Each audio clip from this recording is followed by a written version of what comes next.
Well, I didn't really expect that the final fight would actually last 3 episodes. Hey, I'm not complaining. The last 2 episodes were the best episodes of King-Ohger in at least 5 weeks. I'm sorry. People that say that King-Ohger was peak the entire time, you are completely wrong. Well, this entire episode was basically Toei showing us that, hey, we can do Endgame too! And it was actually really fun because the show knows how to set up an atmosphere. With the beginning of the episode, we really follow Gira's emotional roller coaster from being happy to see everyone leaves and everything is going according to plan. How much, to be completely honest, now after thinking about that entire moment, I wish we didn't saw them leave, and it would have been kind of ambiguous if they left or not. And then continue to this episode, and this episode we see King Caucasus just fall down and it's oh my god, everybody is dead. But then it's oh no, they're alive, they never left. I wish that the show would have done that, but probably it's way more of a time issue, which probably it would be way better if they just combine all 3 episodes to a semi-feature length film, just combine all 3 of them because they flow very well. And it was strange that we didn't know how the hell Kijimin just made God Caucasus just fall. He somehow did something. What did he do? We don't know. But watching everybody comes to the king's aid was really cool. And we get to see Gira genuinely confused, but also kind of glad that none of them have died. And his moment with Duga with hey, our role, our duty is to stand beside you, is to stand behind you as the citizens. We're not going to leave you. And Duga gives Gira the crown. That was cool. And hey, we got some, Rakules and Gira double transformation, which was awesome. And that led to pretty much the first section of the big fight, because the fight kind of splits into at least 2 halves. The first one was basically just the citizens of Shugadam, Gira and Rakules kind of fighting around until the show made a big deal about the summer movie being a thing, which tells me that I need to watch it. I read some of the cliff notes. I've seen some reaction, I've seen some clips. I didn't got the time to actually watch it, with literally the movie girl coming back and just bringing back everyone, not including Defnarak that returned last episode, which at least they gave us some sort of a reason how the fuck he came back. And on the level of excitement, to be completely honest, to who came back, I would start with Bushimare. That was cool. To tell you the truth, we never really saw the real Bushimare. We just saw Kamajin actually being Bushimare. But it was really cool that he got a moment to actually save Rakules and tell him, hey, I'm sorry that my failure impacted your burden and made your burden even heavier now. Which is kind of funny that Rakules transformed at least 3 times in one episode, because he transformed with Gira and then he de-transformed when Bushimare got him, and then he transformed again. It's why?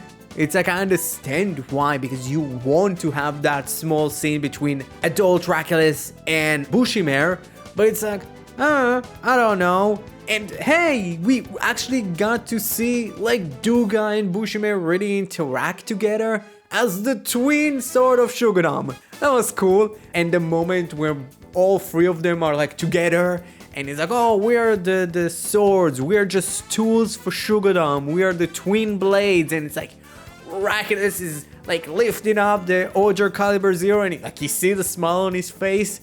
It's so weird to see it next to episode 1, because episode 1 he was I'm evil, look at me, I'm raising up the Ohger Caliber, to now Rakules kind of being happy. I was oh, I'm a good guy, look at me. I don't know, it was great. But also, Movie Lady brought back everybody's favorite Spider-Mom, not Madam Web. I'm not watching that shit. Thank you very much. And when I mean Spider-Woman, I mean Jeremy's mom, which she did get a pretty badass fight scene against the revived Gorodi alongside her son, which a lot of people would have loved to be in his place in that specific moment when he woke up between two boobas. Spider boobas. What the fuck is this show?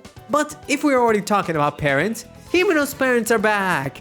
And they really got a kind of small but really nice scene with Himeno, with like everybody is kind of injured and they coming in to help, and Himeno is still kind of injured from the big like asteroid attack, which should have killed her, but fine. She tells them like, no, I'm fine, go take care of everyone.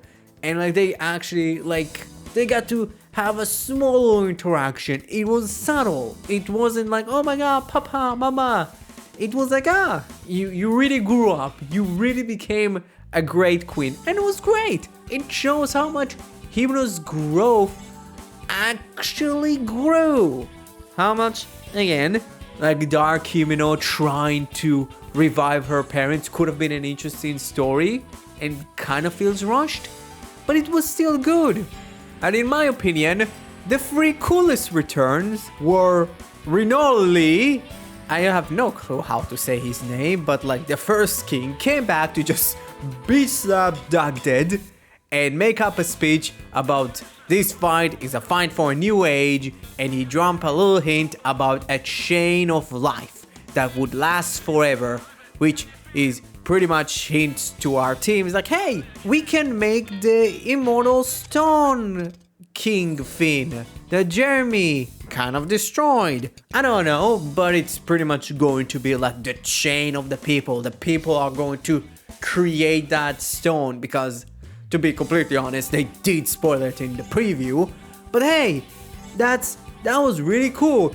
And it is really funny to think about that, like, Rakes is a big old nerd because he knew what he's going to do. So he's like, hey, fucking get down because you're gonna die.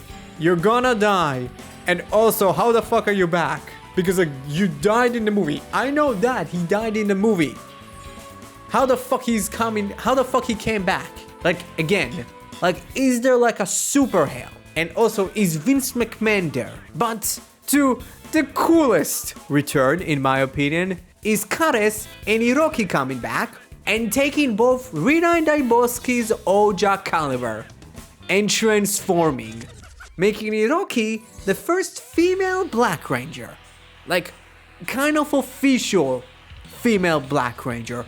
Which, cool! Like, seeing those two transform and fight was really cool. How much I would have loved to see like Kares using some, freeze power. And it's funny to think about it, they just know how to transform, because we know that the Oja calibers weren't a thing in their time. It was a thing that Gust created. So like, it's kind of funny, they just know how to use it. It's like, I don't know. I just find it weird that also the armor fits them. Like, I get it. It's small, like, nitpicks that even in my opinion don't matter, but it's kind of funny. For the biggest thing that I love the most is seeing just Kamejin just being thrown around by both Defnorak and Jeremy's retainer. It's just fun to see that little twerp just like get what he deserves. And that scene between Defnorak and Gira was great. It's like, hey, like, get up. If you don't fucking fight, I will destroy him and you. And it's like, Gira's like, yo, dude, don't make fun of me. You know I'm gonna win. It's like, it's such a small little thing. It's just a small little moment in this really big like Avengers Endgame level of like ending episode, but it just was so fun. And it was great in the end that like most of the human characters did disappear in the end of this episode, so their return kind of has a time limit.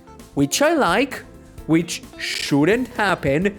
None of the dead characters should return. More interesting that both Jeremy's mom and Defnorak, we weren't really shown them like disappear. To be completely honest, we saw Defnorak, but the show did show us Defnorak in next week's preview, so maybe like how the Bagnorak kind of operate, like internally, maybe they have like a different clock, so maybe they can kind of hop in and out way more of like the afterlife, because like, oh, like their organs are completely different than us, so it makes sense. I just don't know, this episode done an amazing like small thing, and that is just kind of providing all the really cool small moments, using the small characters to, in my opinion, their peak. For fuck's sake, like, I didn't like King-Ohger for the last couple of episodes. Again, I really complained about the Kingstone stuff. I think the Kingstone stuff is still fucking dumb. I think it's very rushed and poorly fucking implemented to the show's entire like way of making powers.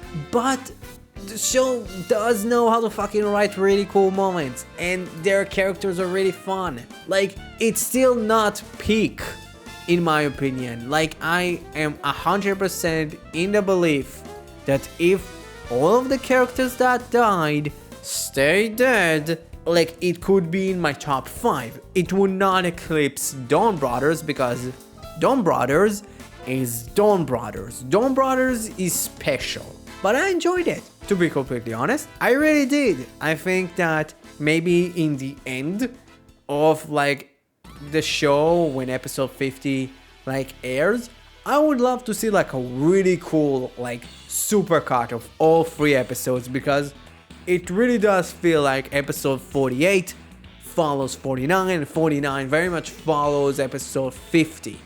So it's like, it feels like the show itself and the writing team really wanted to make it like almost like a feature-length film, which could be great. So, what you thought about King-Ohger episode 49?